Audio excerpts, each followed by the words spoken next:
Hi everyone, welcome to Talking Mental Health. This is episode 9, and today I'm joined from South America, specifically Mexico, by a good friend of mine, former colleague, Mr. Daniel Wagstaff. How are you, mate? North America. Central America, North America? I don't know. No, we're still a part of North America, just about. All right. Well, you said we as well. You're a full-on fledged citizen now. Almost. Yeah, I'm doing good. I'm doing good, Joe. Good, good. How's lockdown been? How's life changed for you over the last couple of months? It's been pretty crazy. I mean, if we're talking about current times, in a very good place. I mean, the country's slowly starting to reopen, but since March, the same timeline for everybody really. Since the middle of March, really, we've been into a pretty heavy lockdown, and nobody really knowing what's going on or what the rules are, etc. So as far as we knew, everybody had to stay in the house. You weren't allowed out. There was, not like in the UK where you had an hour of exercise to go out or whatever it was. We were told stay inside. So literally we just stayed inside, and it was crazy. It was very difficult to live through that.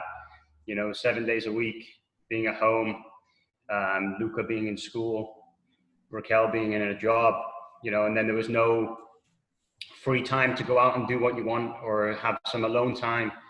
So it's been pretty crazy, but slowly but surely it's getting better. And right now I think we're in a good place. Actually, this weekend, for first time we're allowed to go out and play football. The leagues are just starting to open at 30% capacity. So we've managed to get our team in there, and we start this Saturday, which is, for us guys, it's a great release, stress release from the week, Yeah. So yeah, it's opening up, and I think everybody's a lot happier, being able to get outside and do some things, and yeah. Good. Good. And you were just saying before we started recording that you're back at work, working in the school, but the kids are not back yet. Any indication of when they'll be back, or is it just kind of day by day? From what I've heard, it's not going to be until August 2021. Wow. So the next school year. There was some talk about it being half and half. Some kids returning to school in maybe February, and some kids returning just being online. It was going to be like a vote kind of thing, asking parents who wants to come back to school, who doesn't, who doesn't feel safe, etc. So right now, yes, we're still all 100% online. I'm sure the kids are going crazy at home. It's not fair to anybody. This is not the way we want to learn, but this is what we have to do. We're making the most of it. I mean, I'm pretty blessed, I think, because the subject that I'm teaching physical education. So it's not like the other academic subjects where, they're putting a lot of information into the kids' minds. I'm up and active with the kids right from the get-go. I only have 30 minutes of time with the kids twice per week.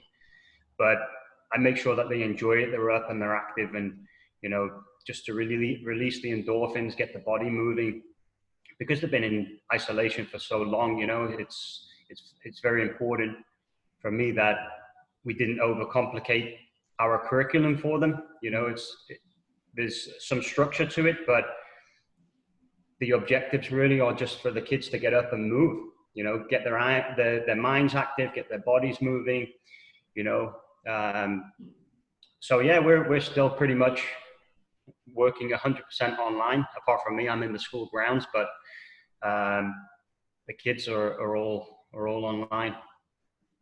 Yeah, I can only imagine what it's like for kids. But I mean, you've always been a big believer in being outside and coaching and physical activity, haven't you? Going back from teaching now to coaching in the States, that's always been a big part of your life. Yeah, massively. I mean, it's a big adjustment. It's a big adjustment for me. I'm sure it's a big adjustment for the kids. You can't beat being outside, getting fresh air. you know, the getting the oxygen into your lungs, into your muscles, you know, and here I can feel the difference, you know, just working inside. I'm breathing air from an air conditioning unit, you know, it's not the same. So I like to get out even in the afternoon. You know, I'm doing 5 or 6 sessions per day with the kids. But then even still afterwards, I like to get out for a run or take a walk with the family. And I encourage the kids to do the same. You know, it's important. You know, doing education. What are they doing the rest of the week? And we all know the answer to that, right? Teenage kids, they're sitting at home, they're on social media, they're playing games, etc. So I give them a little wellness log, you know, that they log their workouts per week, that they're trying to get outside, at least do 30 minutes per day. And the kids have received it pretty well. And I think most of them are getting outside and getting extra exercise per day, which is vitally important for them right now, you know, sitting at home, being in a enclosed room, you know, it's vitally important that they're getting out and breathing, you know, fresh air. Yeah. And was that what your childhood was like growing up in Wales? Was that a big thing for you and your family, you know, being outside and with your sisters in the fresh air and enjoying the fresh weather in Wales? Joe, I have 4 sisters. I wanted to be out the house as much as possible, mate. You know what it's like. Childhood was different. We wanted to be out the house as much as possible. You know, I remember in the summer, I don't think I was ever at home. Just wanted to get out, play football as much as possible, take a walk with the friends, you know, go and play manhunt or something like that. You know, we were always active. You know, we wanted to be out, you know, in the summer when it was light very early. It was light about 4:30, 5 o'clock in the morning. I was like, God, I want to go and knock on somebody's door who wants to come and play football. And if nobody wanted to go, nobody was up or anything like that. It's not like nowadays you can text them in a group or something like that. Hey, who's coming? You'd go and knock on the door, or you would arrange the day before. Okay, we're going to go down the park 9 o'clock tomorrow and see who shows up. And more often than not, everybody would show up. You'd have, you know, 20, 30 friends there having a kick around. And that, yeah, that's what it was like. We wanted to be outside as much as possible. We hated going home. You know, it was a luxury if you had a computer console, you know, to go and play, you know, and that's something you didn't really do for hours on end. You know, you would probably play for 30 minutes, an hour or something like that. But the rest of the time, I'm pretty sure everybody wanted to be outside. And for me, definitely, I wanted to be outside as much as possible. I love playing football. I love being with my friends. I love that interaction, the social side of it. And it's sadly, it's that social side is disappearing, right? You go down to the parks nowadays and there's nobody there. That's the sad reality. And yeah, it does make me very sad that kids aren't doing that anymore. But for me, yeah, I always wanted to be out. I still do now. I want to get out as much as possible, breathe the fresh air, take in the scenery, etc. Yeah. You know. You mentioned before about growing up with 4 sisters. What was that like? Because not many. I mean, I had 1 sister, so I guess it was very different for me than it was for you. Well, I was slap bang in the middle. So in terms of the ages, so I was treated very differently by my mother. You know, I could get away with anything really, but it was pretty crazy. But it had its upsides to it. You know, I was very well looked after by my elder sister's friends. You know, they had good friends, guy friends. And when I was growing up, in terms of like protection or anything like that, you know, I had some good people around me. And maybe it's grown because of the age difference. You know, there's not much of an age difference between us all. You know, on the social side, I met some very good friends that are friends of my younger sister and friends of my elder sister, you know, and the same with my other sister, Lonnie and Carly. You know, I know a lot of their friends. So it's opened up many doors for me to have a good group of friends, a good connection with their friends. So it's had its upsides, but the downsides, it was very stressful. You know, it's living with four girls, the only boy, nothing in common, you know, and hence why I wanted to be outside as much as possible and be with my friends, you know. But all in all, with my sisters, we all had a great relationship, and we still do have a great relationship. So I'm very blessed in that matter. Yeah. And was that part of your reasoning, you know, because you went off to the States when you were, what, 20, 21, something like that? Was that part of that, or was that just a way for you to go and experience a different part of the world? Really, in all honesty, I think because my sister's the same. There's two of them that have followed suit, or not followed suit. They have gone off and explored the world. You know, it's something in me that I've always, from a young age, I've always wanted to travel. I didn't know how I would go about it, and then fortunately, I enrolled in a course back home, a football coaching course, and one day just a leaflet arrived on the desk. It wasn't actually a UK leaflet. It was, I think it was from USA soccer or something like that. It arrived on the desk. Come and enjoy your summer in the United States. So I just looked online, and when I looked online, this other one popped up, happened to be UK League, and I just sent in my resume, you know, applied for the interview, had the interview in Liverpool, and then I think a couple of weeks later, I got a phone call. I was in working as a chef at the time. Got a phone call saying, "Hey, we want to invite you out from July through to November." I was just over the moon. I didn't really expect anything of it, really. And then probably much the same for you, really. You know, we went over and we never really came back. You know, it became a full-time thing. So yeah, I mean, I've always wanted to travel. I didn't know where I wanted to travel to. I don't think the United States was ever really on my mind. But that's the way it happened to be. And lived there for 10 years, enjoyed every single moment of it. Maybe not the last year or two, just because of the problems that we had. But then the whole situation has brought me here to Mexico, and now I'm living in another foreign land, and right now this current moment, thoroughly enjoying it, you know. That's good. Yeah, you know, you go on a journey and end up somewhere. What was it like for you? You know, you said like the last 2 years in the States were difficult. What was that like for you, and how did you kind of deal with those difficult moments? I mean, dealing with things was very difficult. Maybe I can express just a little bit about what occurred during those times.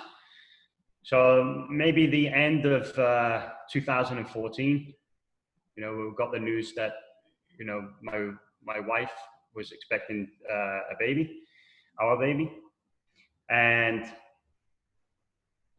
then coming towards the end of, you know, that was all great news. It was you know, I was very excited. The end of 2014, you know, there was a couple of movements in terms of living, etc. You know, I was living, I think, with you in 2014, then with another good friend of ours.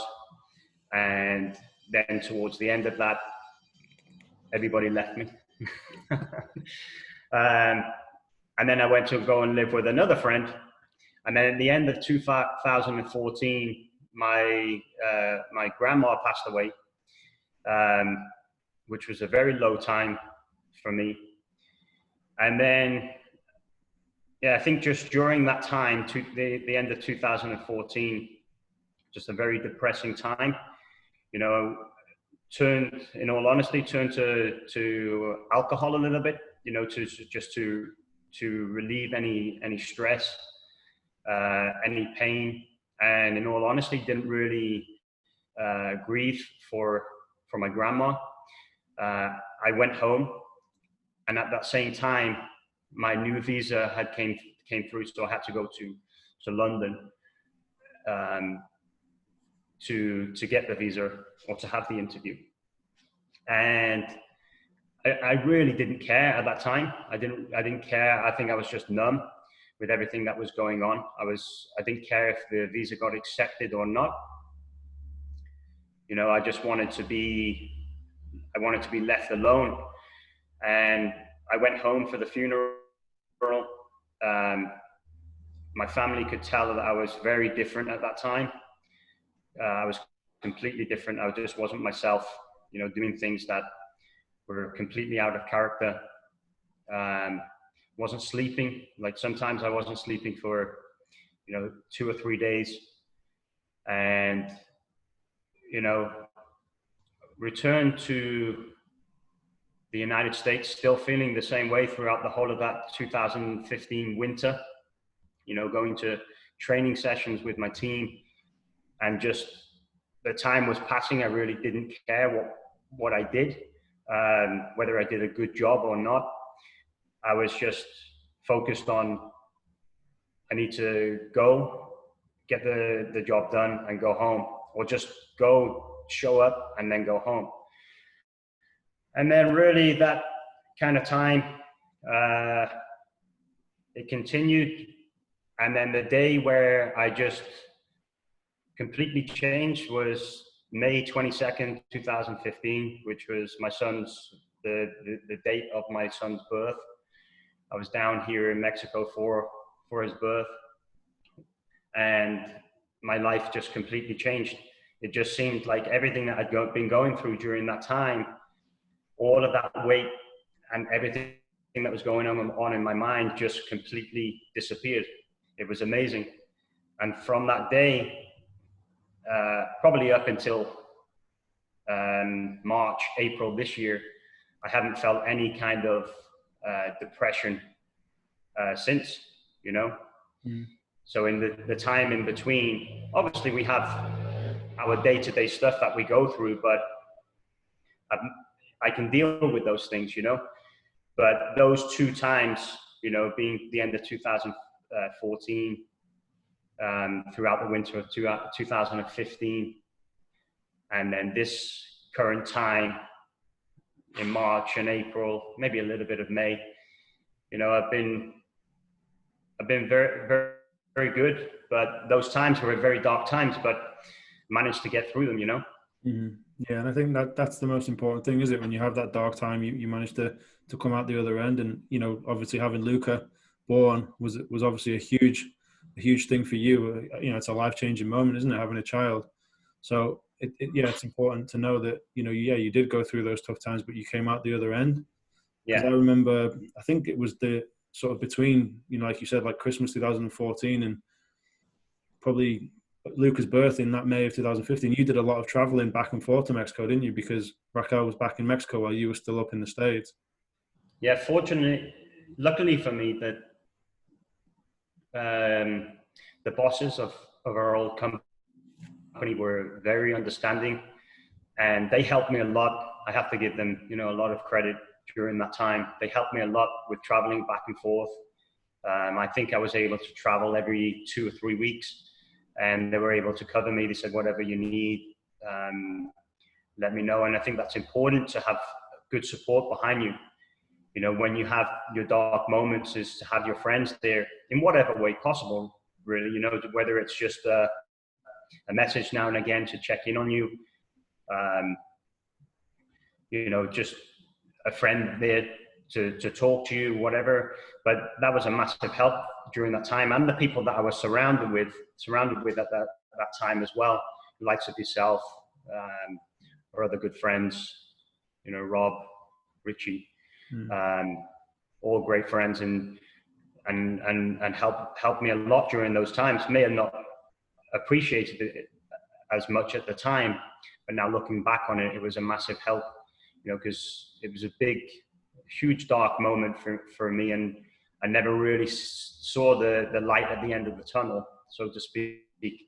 But it did come. You know, I remember actually being in Heathrow or no, Gatwick. I was in Gatwick, and the flight was delayed due to a snowstorm. And I remember it was like they put me up in a hotel, and I remember just staring into space. I don't know if that relates with you, you know, just staring into space. Like I was staring at the wall, just not knowing what was going on, what was going to happen in my life. And, you know, like I said, fortunately I got through all those dark times. Yeah, so everything was pretty crazy. But like I said, had great support, and it helped me massively. That's good. Yeah.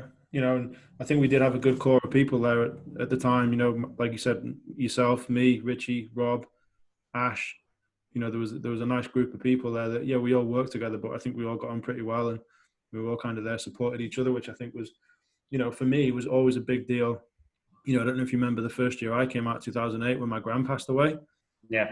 Like, you know, I can relate to what you're saying, because being so far away from home, when you need those people around you, when things aren't going great, it's really important to have, even if it is just a couple of people or one or two people, or if it's like 4 or 5, or, you know, you've got that kind of bigger family within the company, or, you know, the parents that of the kids you're coaching, you know, they always offer to help, and they always offer to support as much as possible. And I think I always appreciated that. And I think once I left, I appreciated that even more, because it doesn't really happen in this country as much as it does in the States.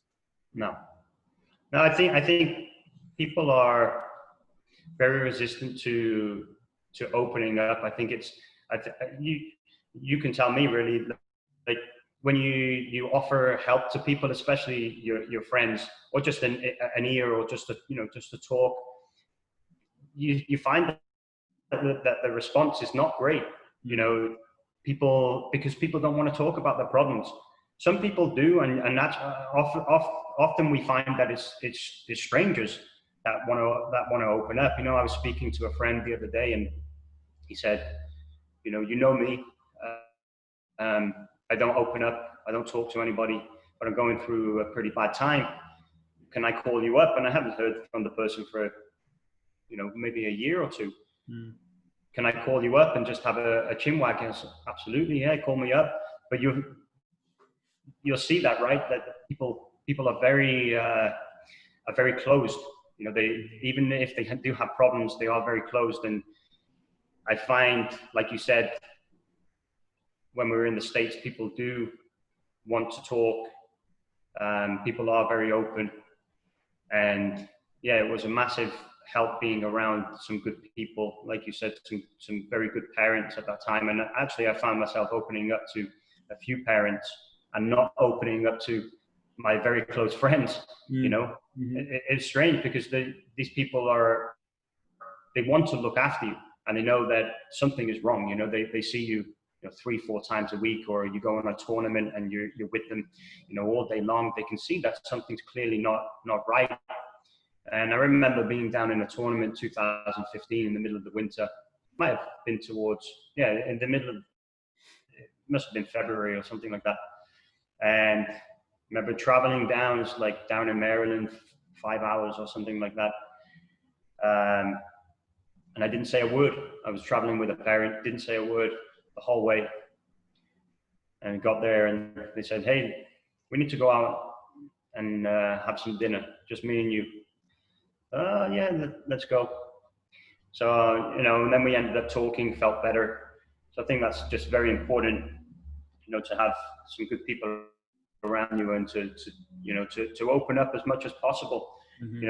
It's okay, even if it's just, just inviting a friend out to have a drink, a coffee or whatever, and just having a little chin wag, because it makes you feel so much better. Even if it's a 10-minute chat, even if it's something you don't want to do, it makes you feel so much better just to feel normal again. I think that's the way we can put it, you know, just to get out, start chatting, because when you do go into, when you do have a bad state of mind, you sort of separate yourself from people, you know, you close yourself off, you know, I remember being a week or two without seeing anybody, and I was perfectly happy just sitting at home, eating and drinking, and that was my life. But I knew that it wasn't good. It wasn't good for my physical health, and most certainly my mental health. But the moments I got out, I felt great again. I felt alive again, and so I started to do that more often. Just take myself out for a walk, and you know, surround myself with good people. Yeah, and that's so important, isn't it? Having those good people around. Yeah. What was it like for you adjusting to life in Mexico? Because obviously, you know, being in the States for so long, you built a life, you built relationships with people, and then, you know, you moved to Mexico. You don't really know many people. What was that like, you know, being in a new environment and not having that sort of network as close to you day to day as you had for so long in the past? I've struggled with it. I mean, 2015, I came here September 17, on my birthday, 2015. I arrived in Mexico for the first time.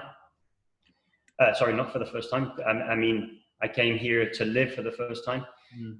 And this is my 5th year being here.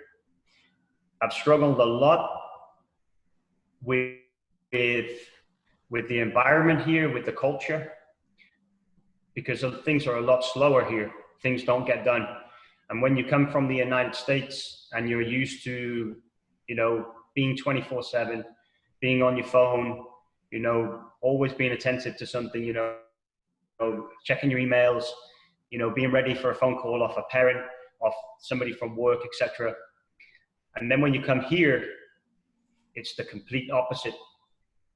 Nobody calls you. Nobody deals with emails. You know, everybody's on WhatsApp and Messenger, but that's, you know, that's how people communicate here. So I found that very difficult. That, you know, I went from a place where you were getting answers straight away, and I've come to a place where it takes forever or never to get a response, you know, from somebody. The good thing for me is that what made me relax when I came here was that Raquel had has a big family. They all speak English. You know, at the time I didn't know any Spanish, so they all had some understanding of English. So it was great for me. I felt very relaxed with the family because I was able to communicate with them in my native tongue, and you know, they showed me around the city. I think the good thing for me was when I came here, I had a network of people that I knew from UK Elite, and one of the guys was living and working down in Mexico City. So I sent him a message saying, hey, just, you know, if you know of any jobs, please let me know. You know, I'm looking for work here. And this was maybe in the first week that I was living out here in Mexico. And he said, no, well, actually, we have an academy down here in Mexico City, and they're just looking to open up in Monterrey. And we're looking for somebody to take over or to start it there. So I was put in contact with the academy owner. He put me in contact with the lady that was running the admin side over here. And this lady has actually been a very good connection for me. Actually, in all the jobs that I've had here, she's connected me with all of them. So it's kind of fate really that I was connected with her, because she was a big part in getting my first job. And I found that job, I started that job within 2 weeks of being here. And it was, I think that was great for me, was to be up and active, you know, right from the get-go, because I think if I was sitting at home, I think my mind would have been going crazy. So I was out straight away exploring the city. You know, I didn't drive here, I didn't have a car. So, you know, going from the States where you're you're driving around, you're going to tournaments a couple of hours, you're going to training, etc. You're going to your games. I was doing all that by bus. So just hopping on a bus in the city center, and getting lost a few times. I think that was great for me, because I got to know the city and got to communicate with people in my Spanish, which was very limited at the time. But that was huge for me, just to have a job here pretty much as soon as I got here. And I've always worked since. So it was massive. It was massive for me at the time. And I think the connections that I've made through work, and then through just joining local leagues, maybe, being with a friend, and the friend has said, "Hey, we're playing football on Saturday. Do you want to come and play?" Oh yeah, I'm never going to turn down a game of football. So we go and play, and you get to know more people. They're all very good to me, because even now, my Spanish has improved, but the guys like to talk to me in English. So we're sitting there after the game, we all have a beer together, and we chat away for a couple of hours, and it's great, because I have this great connection of friends here, just through football, and that's how football can bring us together. Yeah. It creates a great community. So yeah, I think that's been massive for me.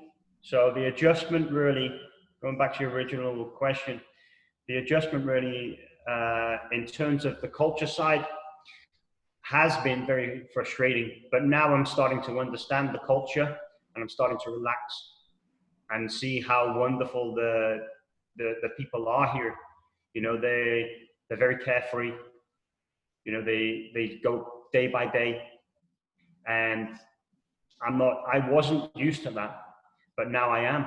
I think it's a wonderful thing. You get to live your life day by day, and see what wonderful things come about. And you forget about what was yesterday, and you don't think about what's tomorrow. You're just focused on today.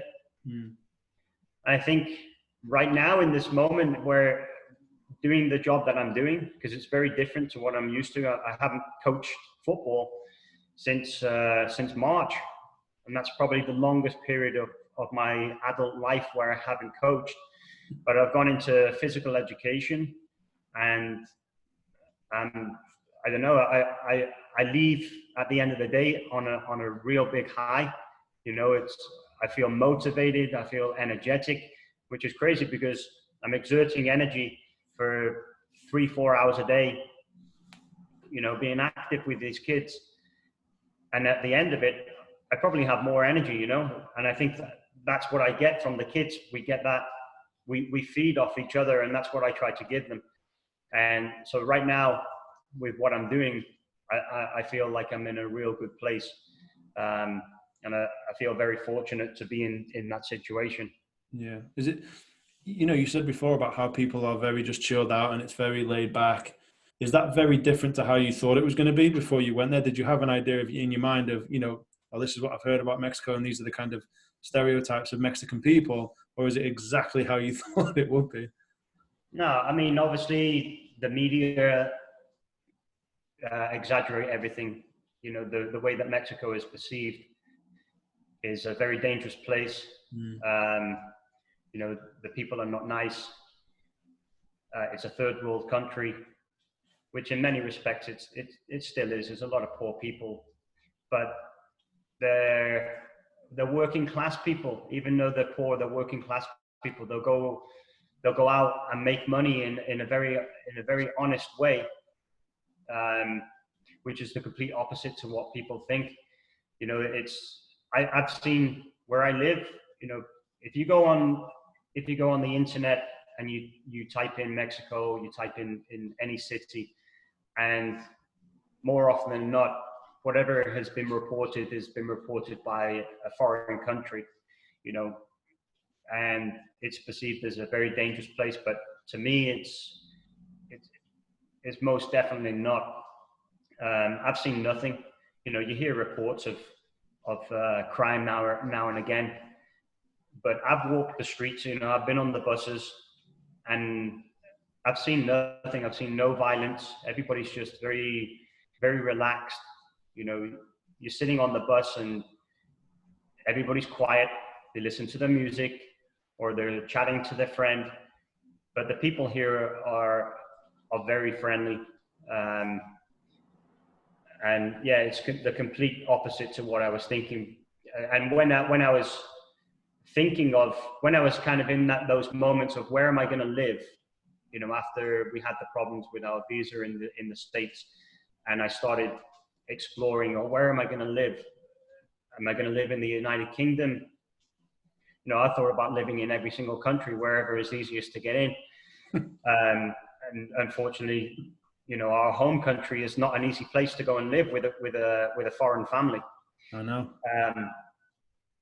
So during those times, yeah, exploring and, you know, seeing what life would be like in Mexico, and I envisioned my life of being, you know, living in a cardboard house, having no money, you know, just eating eggs and rice to, you know, to survive. And I come here, and it's like this city alone, Monterrey, it's just like a mini New York, you know, or down in Philadelphia. You have your high-rise buildings, you have very wealthy people, you have your working class people, you know, the food, the culture, the people. It's a nice place to be. You know, financially, it's a difficult place to be when you're like I don't know, middle class family, but you can still live well, and we are comfortable with how we're living. You know, we feel very fortunate, very blessed to be living here, which hasn't always been the case. You know, I've talked to you many times about exploring the option of coming back to the UK or living somewhere else in the world. And I think, you know, and that was very current. It was very recent that we've been thinking about those things, you know, moving back. But now we're in a situation where we think, you know, is Mexico really all that bad? Do we have a good life here? Are we in a good situation? Obviously not with the current times, you know, with the virus, etc. But we have ticked many boxes, and we say, you know, maybe this is a good place for us right now. You know, for the next several years, we can be really happy here, work hard, but be happy. You know, so yeah, Mexico it's been a surprise. Let me say that it's definitely not what I thought it would be, and people shouldn't always take what they read in the media. You know. Yeah. Yeah, I agree. It's the same with Colombia too. You know, been to Colombia 3 or 4 times now, and absolutely love it. You know, I've never been to a more naturally beautiful country than Colombia, and like you said, the people are just phenomenal. You know, you hear all these stories, and you watch your Netflix shows, and you know, you read all the bad things about the country, and yeah, you know, it doesn't have a great past, but you know, the place that it's in right now is so much better than what I imagined before I went there. So yeah, I think that's something we're too quick to do, isn't it? Like, believe everything we read and hear and see, and you know, we just judge it based on that. And you know, I think it makes you panic, and I think that's the whole thing with this situation. When you read into things, you go on social media, and you know, everybody has an opinion, and everybody's sharing what is probably is not real news. You know, it's false news, and I think that's when the panic starts to set in. Is when you start reading all these things, and then you start to believe them. And I think when I turned everything off, you know, every day I was checking on the websites, and you know, seeing the tally of, you know, how many coronavirus infections there are and how many deaths there are. It makes you panic. It makes you scared.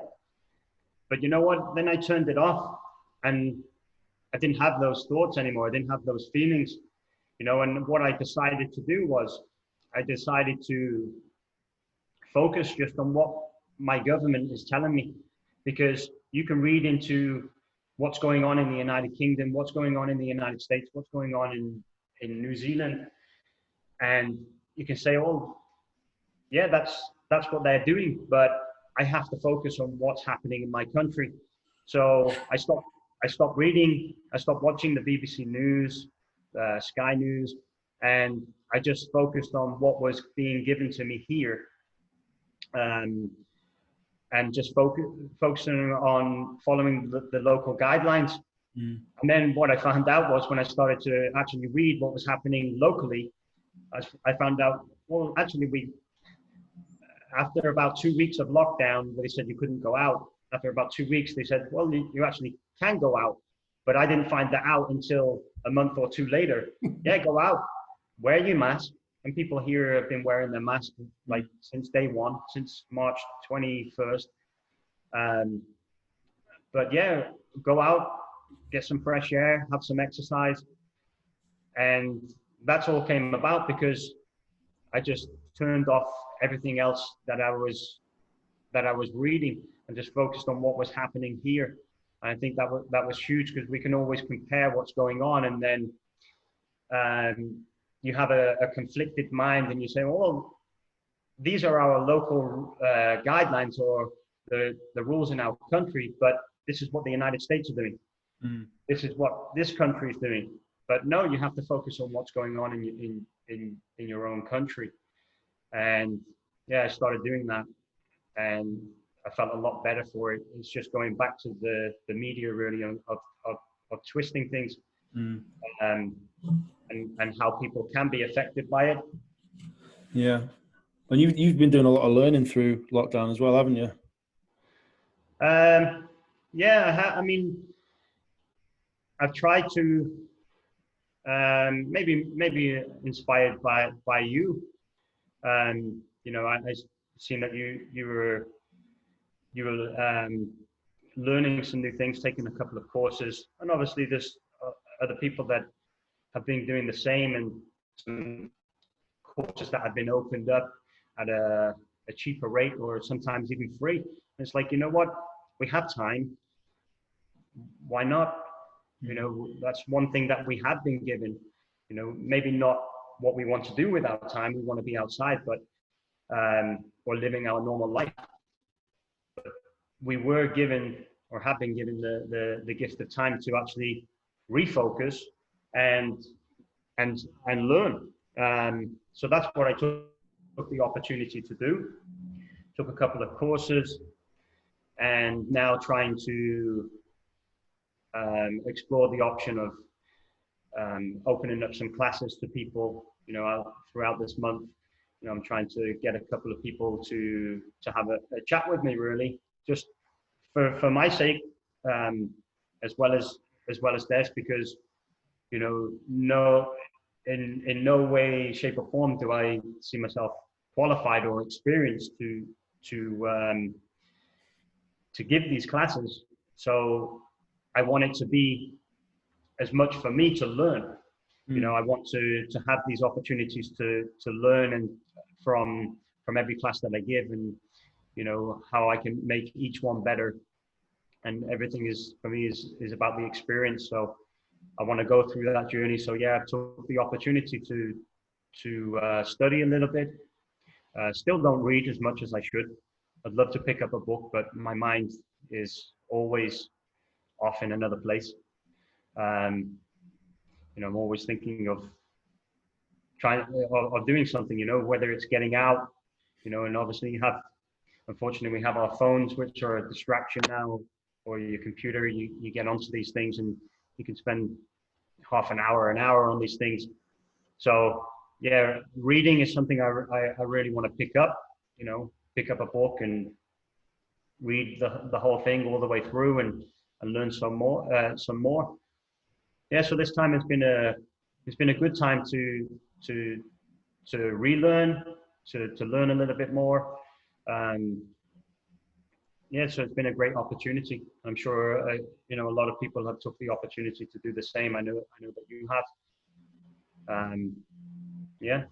Yeah, So, no, I've tried to just, you know, pick up some new skills and or further skills that I've already got, or learn more about particular fields, because like you said, we've almost been given the gift of time by being stuck at home and not really been able to go out and learn in a traditional way, I guess you would say. But you know, not having to go to work for 2 months for me was kind of strange because I've never known that. But at the yeah, same time, it also gave me a good excuse to, well, you've got time to do all the things that you said you want to do. So I actually took the time to go and, you know, sit down and finish some online classes and do a lot of reading and listen to some podcasts and stuff and just try and learn, but also develop myself as well, because, you know, I might not get that 2 months ever again, yeah, you know, so that, yeah, that, that was important to me.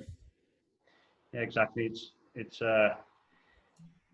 a situation that we've been put into that we didn't really, you know, our hands were forced with it, but we have to decide what we do with that time, you know.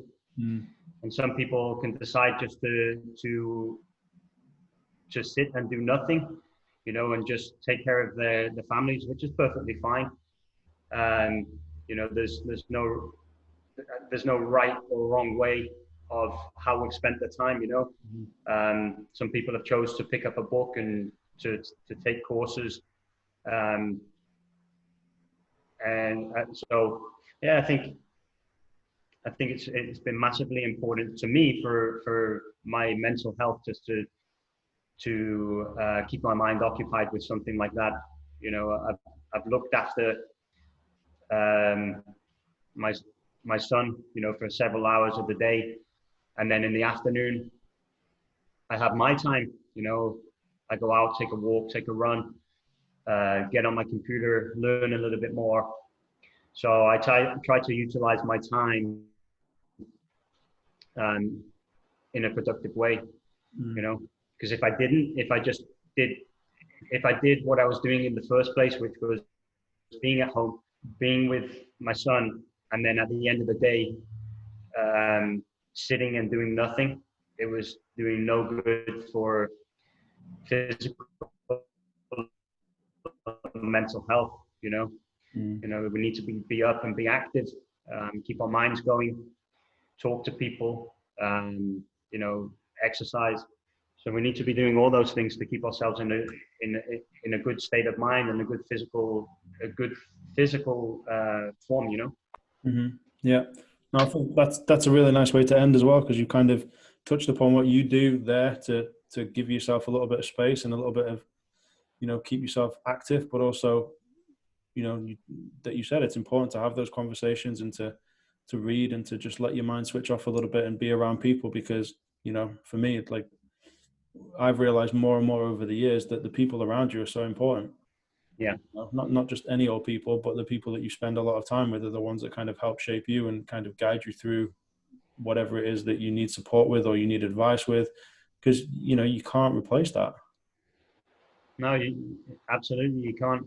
Um, I think that's massive, because actually it's funny because I speak to my family every day through WhatsApp, but during this time, I think my family has met up maybe once, on Zoom, on we've met up on Zoom once and chatted. Everybody was all into that at the beginning, right? Just doing like family quizzes and stuff like Yeah. that.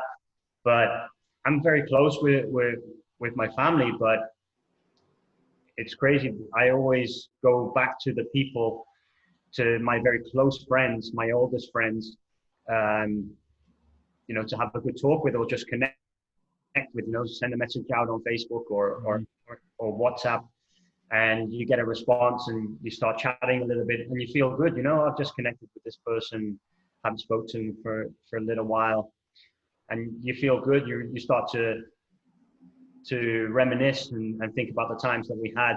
I think I looked yesterday there on Facebook because me and you were meeting up today, and a picture of you popped up living in Montclair. I saw the comment. I was like, that's never going to go away now, is it? That stupid picture. But sometimes, and that, when you start connecting with people, just even if it's a message, you start to reminisce a little bit and remember times, and you start laughing, and just all these emotions start coming back, and it's fantastic. You're just like, I should talk to people more. It's a great feeling. Yeah, no, I agree. And like you said, a lot of good memories with, like we said before, yourself and Richie and Rob, but then even people like Maskell, Ollie, all those kind of people that we spent, literally lived in each other's pockets for what, 2, 3, 4 years for some of us. And then for others, it was like for 5 months, but we still have that friendship. So I think that's irreplaceable, isn't it? You can't take that away. Yeah, I still chat with everybody that I've lived with. I think we were very lucky. I think we had a great group of people all the way through that we lived with. We all got along great, had similar personalities. We all loved to have a good laugh, and we all supported each other as well. We could do anything. Together we could sit. I could sit and chat to anybody. And without any judgment. I could sit out with you for hours and talk. To sit, out with Conks or with Gaz for hours, with Richie, with everybody. We could just sit out and chat. We could sit in a group or sit together, and all of us we had a great time. And I think we were very lucky to have that support network throughout our time in the States. Yeah, no, I think it was good, and it was, there's so many good memories that I have of all those times. So, yeah, I appreciate you coming on. I know you're in school today, you're not with the kids, but I appreciate you taking a bit of time to just sit and chat and think back to those darker moments that are not easy to talk about sometimes, but I think it's good sometimes to just share experiences, because then other people can relate to that. And I think that's why it's so important to have these conversations. Is yeah, you've been through some stuff, and other people will go, do you know what? I've been through the exact same thing, and he dealt with it this way. I don't, and I think that's the most important thing at the moment, is just being open and honest enough to say, yeah, I struggled, but like you said before, it was hard. There wasn't a light at the end of the tunnel, and all of a sudden Luca came along and the light was there, and it all changed. So I appreciate you doing this, mate. No, it's been a pleasure. I mean, it's been a long time coming. I think I think the problem is with it is that when somebody asks you, you want to come on and speak about mental health, is the reality is you're speaking about your own problems, and people find that difficult. But I think the first step is massive, because I've been hesitant to to do something like this, because everybody wants to be perceived as being very strong inside, being very strong-willed. But the reality is that we can't control mental health. We can maintain it, but unfortunately, there's going to be triggers with that bring it back. But I think the most important thing is to do something like this. So this is why I appreciate it massively from you. Probably the first person I've really spoke to about it, apart from my wife. So it's massive. I ask anybody that's wanting to chat, is to take the first step and do it. Yeah. Whether it's here with you or with their friends, just open up, just start a conversation.